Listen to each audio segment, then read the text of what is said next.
அவர்கள் துருக்கி நாட்டைச் சார்ந்தவர்கள். அந்த அம்மாவுக்கு வயது 92. அவர்கள் பெயர் ஷெரீஃபி. ஒரு நாள் திடீரென்று மிகவும் வயிறு வலி காரணமாக அவசரமாக மருத்துவமனையில் கொண்டு சேர்க்கப்பட்டார்கள்.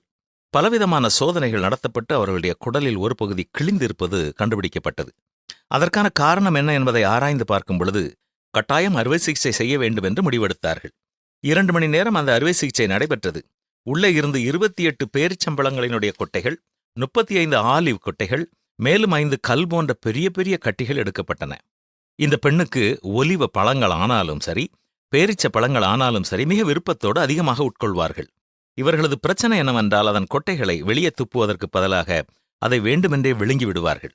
ஒவ்வொரு முறை அவர்கள் இந்த பழங்களை உட்கொள்ளும் பொழுதும் அவர்கள் மகள், அம்மா கொட்டைகள் எங்கே தாருங்கள் என்று கேட்டால் கொடுக்க மறுத்து விடுவார்கள்.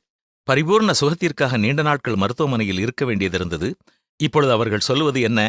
நான் இனி இந்த கொட்டைகளை ஒருபொழுதும் விழுங்க மாட்டேன், யாரும் இதை விழுங்கக்கூடாது என்று கூறுகிறார்கள். இது சிறிய கொட்டைதானே, வயிற்றிற்குள் சென்று செமித்துவிடும் அல்லது அப்படியே வெளியே போய்விடும் என்றுதான் நினைத்தார்கள். ஆனால் இது இவ்வளவு பெரிய ஆபத்தை கொண்டு வரும் என்று அவர்கள் கனவிலும் நினைக்கவில்லை.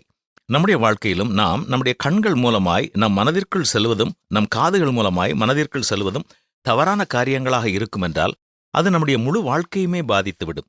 அதுபோல இது சிறிய பொய்தானே, சிறிய பாவம்தானே என்று அதை குறித்து நாம் அஜாக்கிரதையாக இருந்தால் காலம் செல்ல செல்ல நம்முடைய இருதயம் கடினப்பட்டு குணமாக்கப்பட முடியாததாய் அழிவுக்கு நேராய் செல்லவும் வாய்ப்பு இருக்கிறது.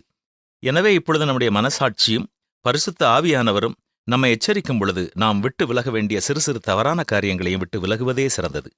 சிறிய நெருப்பும் பெரிய காட்டை கொளுத்திவிடும் என்பதை நாம் அறிவோம். எனவே எந்த ஒரு தீமையான காரியமும் சிறிதாய் இருக்கும் பொழுதே அதை விட்டுவிட தீர்மானம் செய்வோமா?